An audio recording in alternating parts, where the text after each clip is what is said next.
Good day and welcome to a new video. Hello, and we should be live. Looks like we are. So today we are talking about creature design here, and I am basically be watching me paint some skeleton and muscle structures for the creatures I've previously designed. So today we've got Save the Dinosaur here. Say hey. Hey, hello. Hello everyone, happy to be here. So yeah, it should be a great little video for you guys to watch. Whether you're watching this live or pre-recorded, thanks for joining us. Please do leave us questions in the live chat or the comments. Yeah, we'll just go on with it. So, Save the Dinosaur. Can you tell me a bit about yourself? Yeah. Wow. I don't know where to begin. My name is Guy. Usually draw creatures and monsters. I find them more fascinating usually, although people are good sometimes. And I just like to draw dinosaurs mostly. I think that's about it, and nothing more to it. Just a hobby that turned into a profession. Yeah, awesome. I'll just show you work for a minute. So yeah, this is Save the Dinosaurs work here. Yeah, he's got a bunch of creatures and things you can check out on his page. Links down in the description, so please all go check that out. Awesome. So yeah, it'll be interesting because today I'm doing the muscle structure of a pug dinosaur. It's a cross between a pug and a dinosaur. So that's one creature. The other creature is the Dolphorse, which is a cross between a horse and a dolphin. Yeah, this is all some learning for a schoolism class at the moment. Oh, awesome. Yeah, and so Bobby Chua. yeah, he is an awesome course too. Yeah, Bobby is a great song. Yeah. So what inspires you to create these creatures?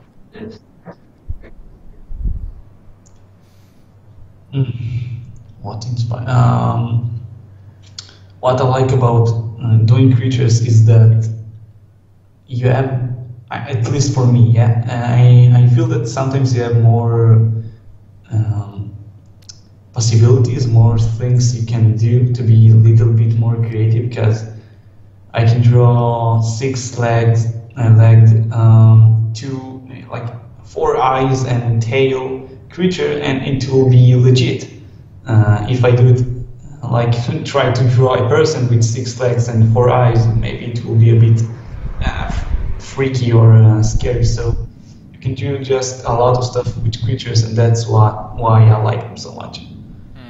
Yeah, they're so fun. Like just creatively. Yeah, so they're your your thing for creativity, to bring something new to the table. Yeah. Yeah.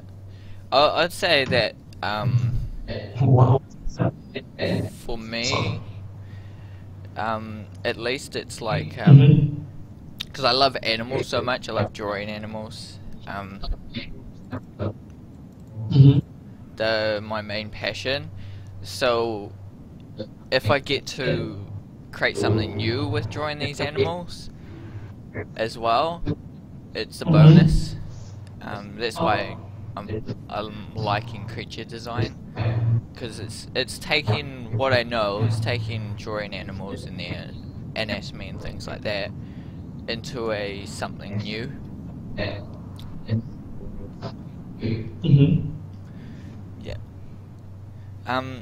And that's something. I understand.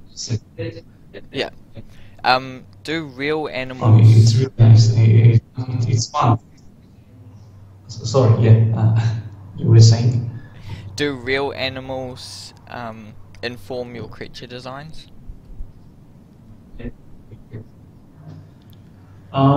Yeah, in a way, because most of my creatures are um, really weird anatomically, but they are inspired sometimes by real animals. Sometimes, most of them are foxes or lizards. Sometimes both. I don't know why it's a bit of a weird combination, but somehow that works the best.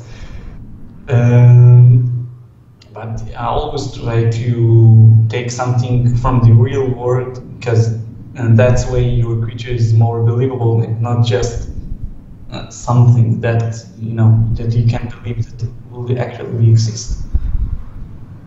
Yeah, definitely. But you definitely like to explore the kind of magical world as well.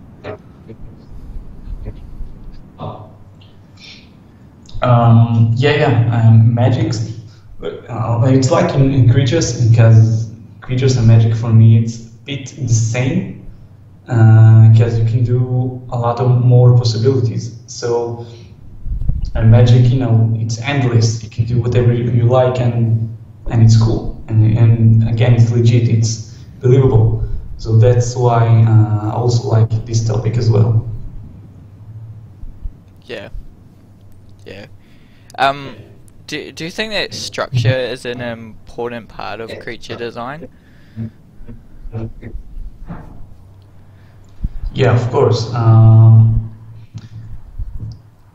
Structures and muscles and bones and everything, it's super important because, again, you can draw something that maybe it's not correct in a way and get away with it, but if you want to really to make it to the audience to look at your design and think that, wow, this thing could actually exist, this thing can actually move, structure is super important. So because that way your creature will be more believable, and that's good. Yeah, definitely. And if you in the future want to like if you want to sculpt it like 3D, so knowing the structure will help you tremendously. So it's a good thing to know. Yeah, I think it's a good thing because sometimes you gotta draw the creature over and over again. I don't, yeah, say if you're producing it for a game or something. So you really need to learn how to draw it in different poses. So that I think that's when the structure gets in handy. Yeah. Have you designed a creature for someone before?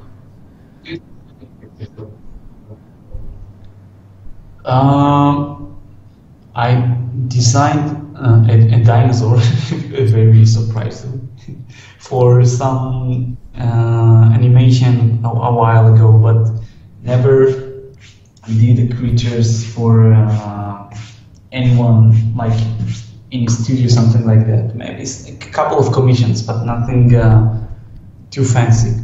Yeah. But I'm planning on doing it. What about you? No, not at the moment, but I'd love Have you to. done something? I've only really done a book cover. Yeah. But yeah, I'm still young, so.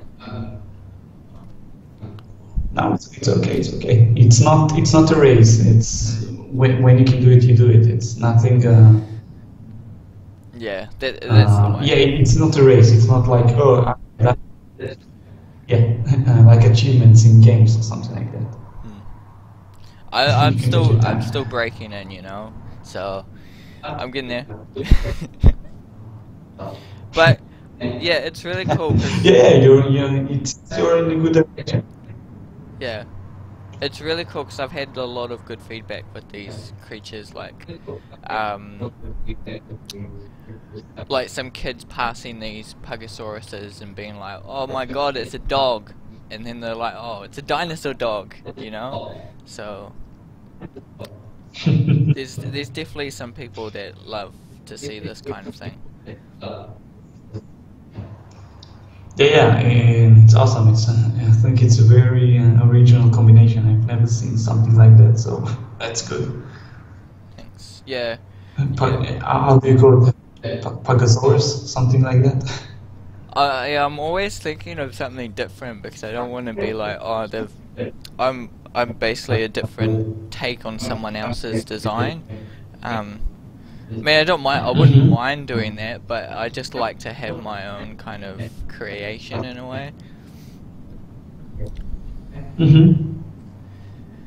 Yeah, and that's a good attitude. I always you know, come up with sketches before I do decide what I'm actually finally doing,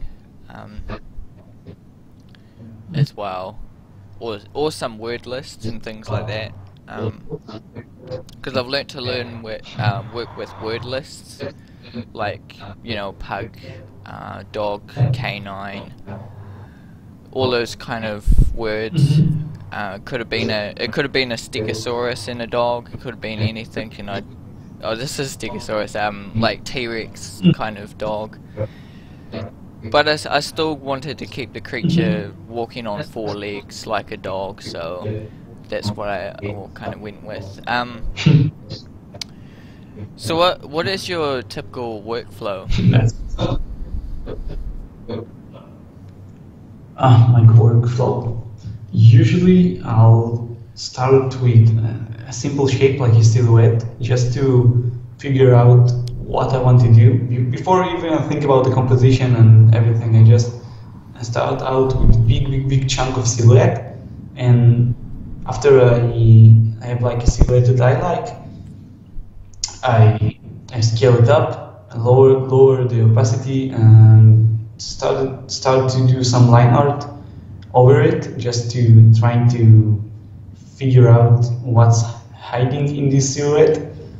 And after I got a design I like, I try to think about a scene, like maybe he will standing on this branch and light will come from above, or maybe he's chasing something. Try to think and what the creatures like, as I want to creatures that looks like really scary and is smelling the flowers. It could be funny, but usually it's not the thing I want. I want to make it believable, so I will try to think what's appropriate for this specific creature. But you know, sometimes I just improvise. It's not always like that. Most of the time it's like that, but sometimes I just start to draw something and it turns out to be good. So there's no one way. You can do it a lot of ways. Definitely, yeah. And reference, it's important. Reference is really important. I can see you have your reference on the side, but it's really, really important. Yes, yeah. It's highly recommend. Yeah. It's a thing that I've been getting into more lately. Like, usually I just have the reference on my other computer or somewhere around me. But now I just have this little section. I break down this little section that I put my reference right next to. Yeah, so it becomes very important, and yeah, it's more important with this stuff as well, because I've got to have a lot of reference to look at the different muscle structures I'm looking at here. I'm not exactly a expert with muscles. I don't understand all their names yet, and you know where everything goes. But I'm just trying to learn as I go with this thing. Yeah, of course. You don't become a muscle expert overnight. It takes some time, but it seems like you're in a good way. So keep it up. Thanks. Yeah, yeah. It's it's something Yeah. new for me because I haven't been doing creatures for a long time. Um, I've been doing them for about a year now, I think, year and a bit. Um, maybe 2 years. Hmm. But I've always loved to draw animals. So that's something I know. Um, and when I do draw animals as well, um, I noticed the most when I was improving was when I was really getting into what was beneath the skin. When I was drawing the bone structures and Hmm. the muscle structures as well before I finish a piece. Hmm. So yeah, it's very helpful tool. That's good. Mm. Yeah, bones and anatomy in general is very tough. It's like the toughest thing everyone should can learn, and a lot of people don't appreciate it enough. But anatomy is it's really tough. It's a big one. Um, But it's important. It's important because if you practice it more in the long run, it will be really, really, really good for you. So keep at it. It's good. yeah, it's one of those things that you kind of second guess. Like even me, I didn't really want to learn much about anatomy. I just wanted to draw, and then now I'm all over anatomy and trying to learn as much as I can about it. And I'm noticing the improvement almost tenfold, you know. Um, so yeah, it just it comes with practice, comes with learning.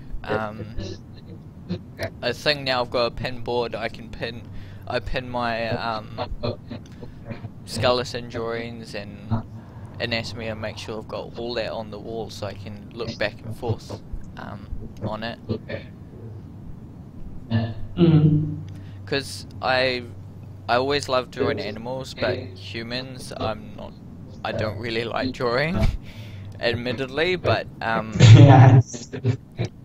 but I am improving, so now I don't mind it as much, I suppose. It's one of those tough... Yeah. Go on. Sorry, Ken. Well, it's one of those tough girdles. No, go on. Yeah, I finished. It looks good. Thanks, yeah. Yeah, and what I said previously about drawing humans, yeah, I get you. I also don't like drawing humans that much, but if I've given the choice, I would not draw. But sometimes you do have to draw, and it's important to know how to. So I learned how to do it, but I would prefer creatures and monsters over humans like every day. Yeah. Well, that's the thing, you can't it's like, oh, this is like everyday job really. There's some parts you're gonna dislike about it, you know, but that's just the job at hand, which is improving on art and getting better. Mm-hmm.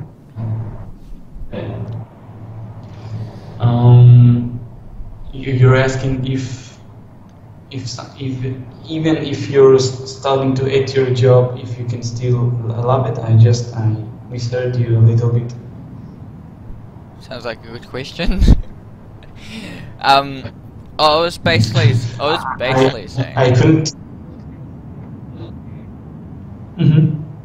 Yeah, I was basically saying that, like, with I just. with this field, there's not everything you do is what you're gonna like. So, yeah. Oh yeah, definitely. sometimes, especially when you will start to work professionally, sometimes you will have assignments that maybe are not fun or not even in your interest, but you have to do it because it's the job and it's a profession. So sometimes I get to draw really cool monsters, like I had to do this dinosaur I told you previously, and it was really cool. But then I had to draw some character, and it was really boring one, and I had to draw it a lot. But you know, that's the job, so that's what you do. But it's important to do this. I should like a switch in your head that when you start to work professionally, not all the things you're going to do on your work is going to be like super fun. Sometimes you have to do some things that are a bit boring, but that's okay. That's it. But you still like draw stuff, so it's a win-win, kinda. You just have to take. You get me? I made myself clear, or Yeah, it sounds good. Kinda. Awesome. Okay. Yeah. I mean, it's pretty good. Yeah, awesome. Yeah, so, you know, we're always thinking about the why of these creatures. So, like, how does that inform your design? Is it like a, say if it's underwater, does it have frills? Or land, it has legs? Does that always inform your design like that?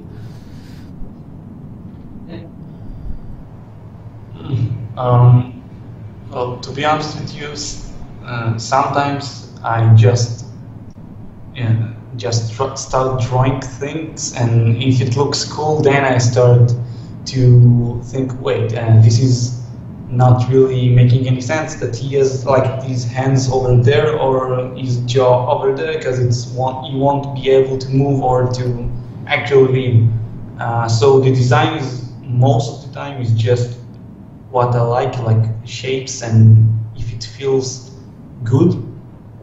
But it's not that I'm drawing the bones and then adding the creature. Usually I just draw something, improvise, and if I like it, then I will try to make it right.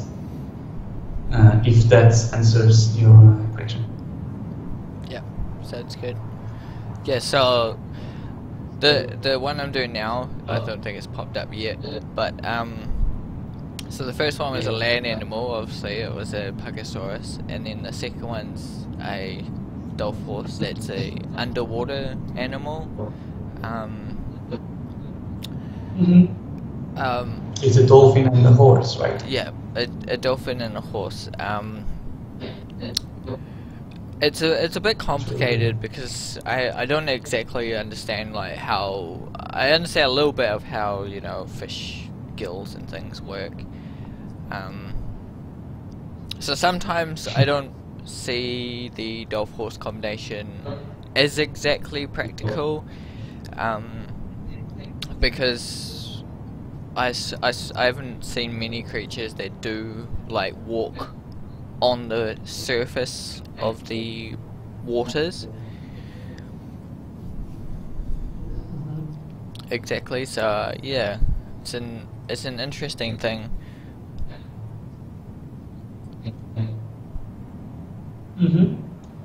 It looks very cool. I like this combination. It's remind me. You remember there was this game, Impossible Creatures. Have you played it? It's a bit old. Okay, I don't You know know. what I'm talking about? Is it an online one? It's a game where you take two animals and combine them into one. It's really a funky game, and it reminds me a bit what you're doing right now, which is a good thing. So Yeah. check it out. Yeah, I highly recommend you to check it out. It's a bit old, so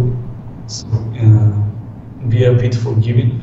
Forgive this game for being a bit old and ugly, but it's fun. It's fun in concept. Yeah. Awesome. So it's crate creatures. Yeah, it's really awesome. What is it called again? What kind of impossible Impossible creatures. creatures? Yeah. What kind of what? What kind of is there any kind of animals you dislike to draw? Something that some animals that you really don't like to draw, don't like even to look at. Yeah, Maybe it's a bit extreme, but not like to do. yeah, it's a hard one, eh? Because I really do love to draw animals. Yeah, I don't know. Trying to think of any animals that I dislike, eh? It's sometimes it's not that I dislike drawing them. Sometimes it's a bit of a challenge for me to draw it. Like at the moment I find it challenging to go out to a farm or a barn or somewhere to go draw some animals. I find it a challenge to draw them without them moving. Yeah, which is something I'll eventually pick up, because now I'm really studying the anatomy. Eventually I'll go back and try and just draw it on the spot without having to look at it so much, you know. Yeah, I just like all animals. I'm like your David Attenborough, I suppose. I don't know. In a way. It's just, yeah, if humans are animals, I just dislike drawing them. If there's any like animals with more kind of hands and feet, kind of. But yeah, but sometimes I'm just up for the challenge. So yeah. If there's any That's moment. a very good thing. Yeah. Sorry, what? If there's any moment that I like dislike. I misheard. Oh, sorry. I don't know. But I'll say that if there's any moment that I dislike drawing something, I always try and just push past it, take a break, and then come back to it, and yeah, push past it.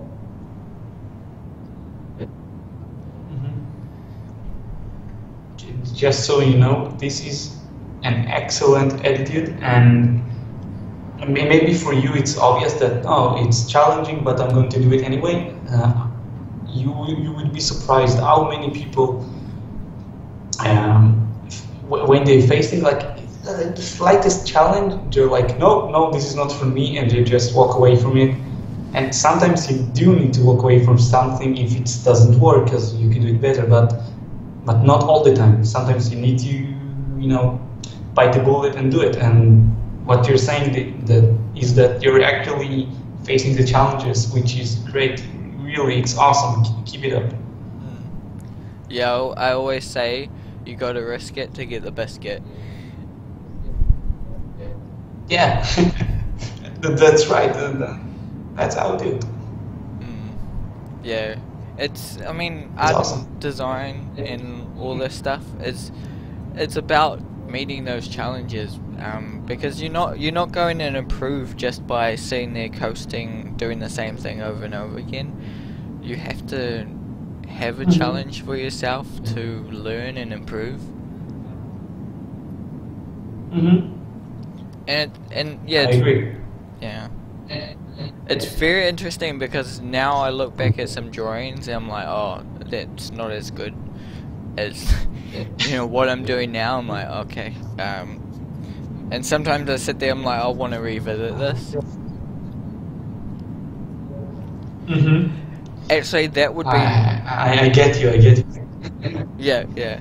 That would be something. I feel that happens all the time. Yeah. And it's funny because you're doing some drawing, and first you're like, oh, this is like the best work ever, and a month or so is passing, and you go back to it, and it's like, whoa, this is not so good. My drawing now are much better. And the thing is, if you keep practice, when you come after a month to what you're doing right now, you would be like, oh, this is nice, but this leg is wrong, or this space is something like that. You just keep constantly improving, and it's amazing. You just keep getting better. I'm mumbling a little bit, but you're getting the point, I think. Yeah, that's all good.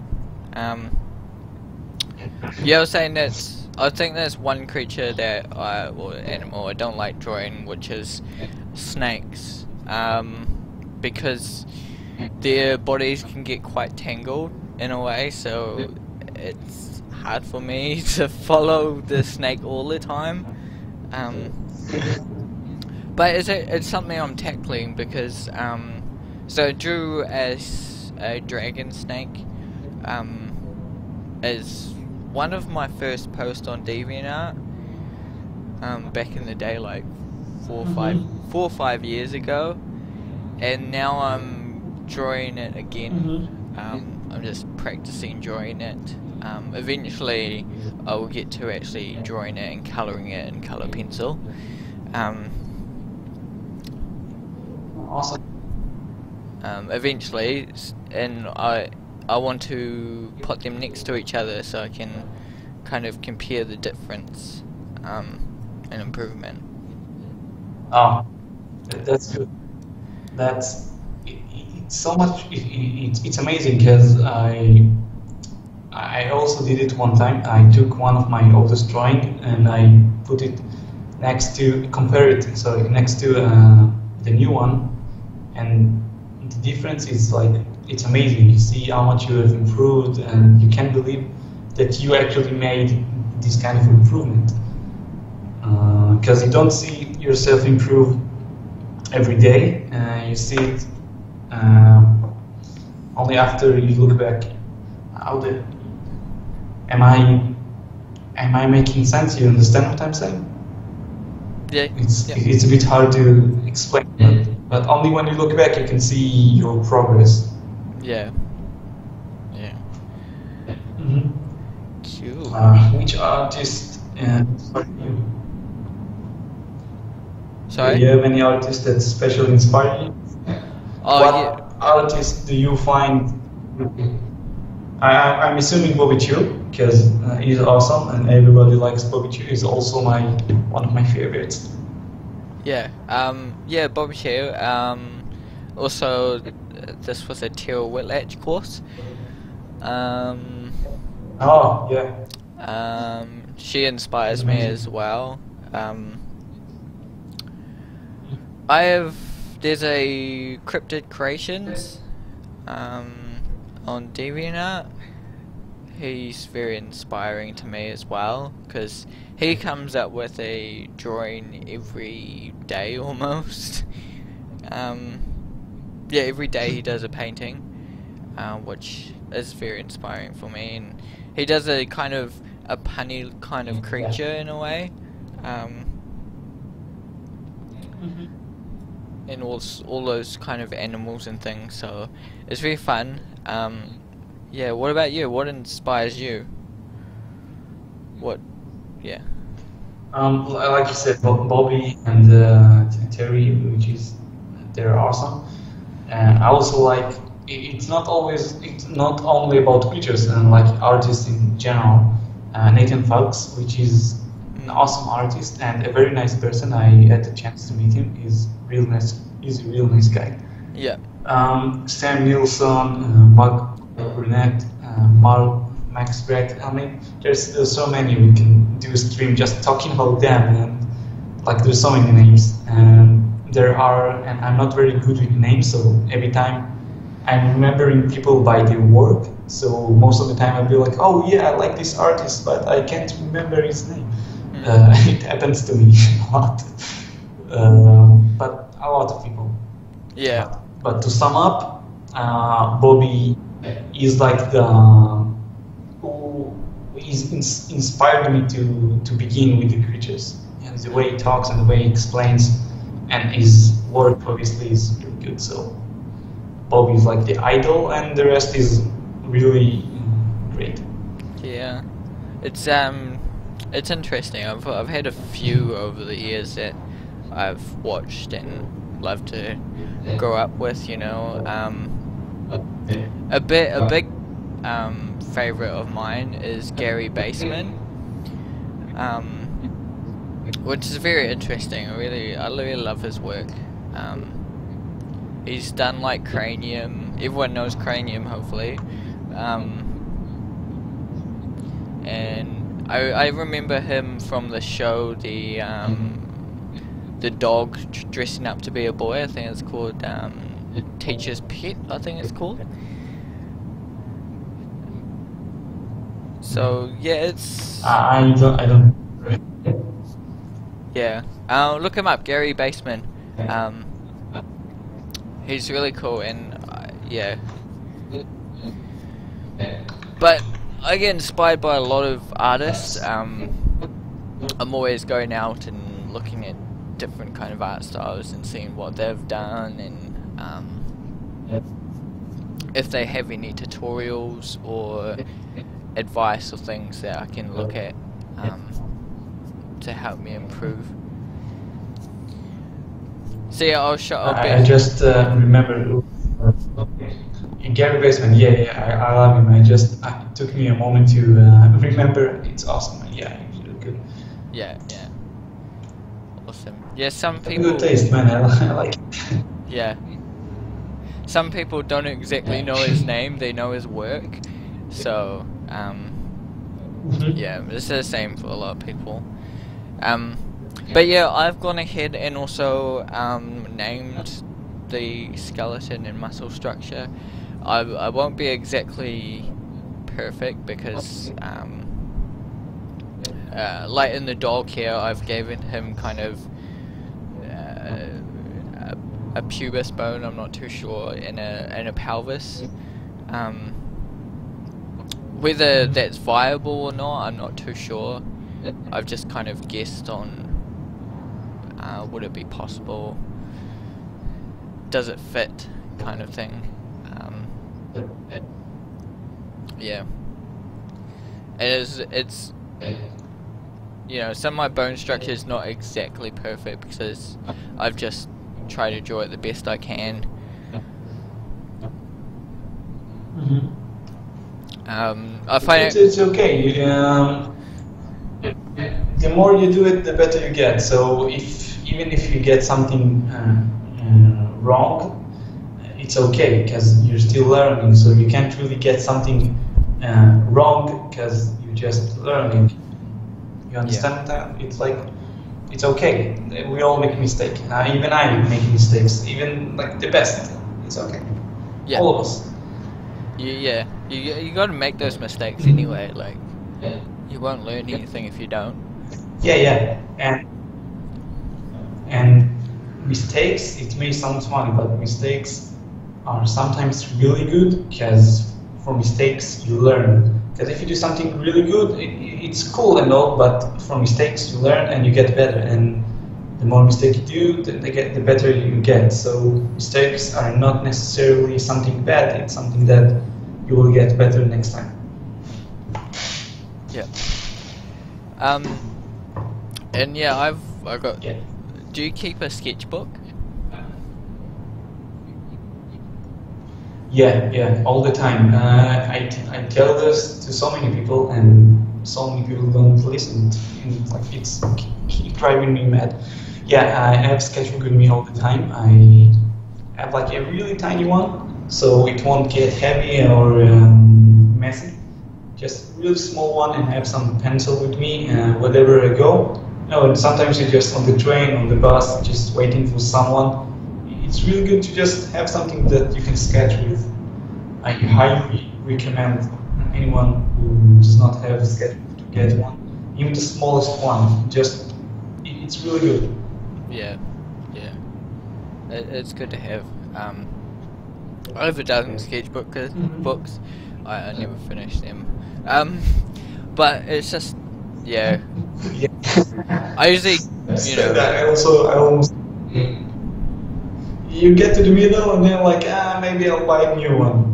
I don't know why we always do this. Yeah. Well, it's funny because I end up getting new books from, like, some people might give it to me for my birthday, another sketchbook, or sometimes I have sketchbooks as from classes and things, and I do sketches in them, and then sometimes I just get paper and draw on paper and keep it in my sketchbooks.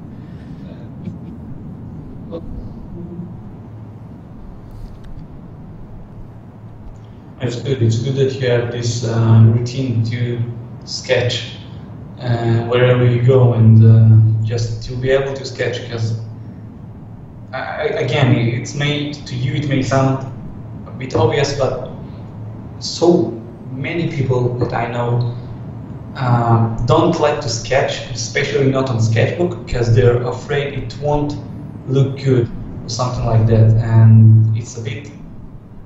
It's not the best approach because it's called a sketchbook. You're supposed to sketch. So if you're afraid to sketch on a sketchbook, it's not really good. So it's really good to have this attitude. And I know I say it a lot, but it's really true. You have a really good attitude. Yeah, it's when you're sketching, you got to think that you're not trying to create a beautiful image for someone to say, oh, that's beautiful. You're just trying to learn and have fun drawing, Mm-hmm. And I think that's a thing. Yeah, exactly, because you're doing it. Yeah. It's good because you sketch. You're trying to learn, you're trying to get better. You're not. Most of the time, you're not drawing something on the sketchbook to impress, let's say, your boss or your client or whatever. You're just doing it to learn. You do it for yourself most of the time. So I don't understand why people are afraid, like literally afraid to draw on a sketchbook. Yeah. It's unreasonable. Yeah, I think just lots of artists that don't keep sketchbooks, I just think that they only want, to create their beautiful images, which is unfortunate because they miss out on a lot of learning. They can just jump that hurdle and do a few sketches, go out to your local farms or your local things and do some challenging drawings that you think are going to turn out horrible, and sometimes they do, sometimes they look okay. I've heard some artists. Yeah. I've heard that some artists, they create something in 5 minutes and everyone loves it, and they spend hours on something else and nobody likes it. So. Yeah. It's like a paradox. It's happening all the time. So yeah, I understand. That's all the time we've got for this episode. Pretty much just check everything down in the description. Like, share, favorite. Ask us any questions in the comments if you like as well. I would answer them. So thank you for joining us today. Guy? Thank you for everything. It's been a lot of fun. Thank you. Awesome. Have a good one. Okay. It's night. Have a good day. Thank you. Yeah. Awesome. Bye.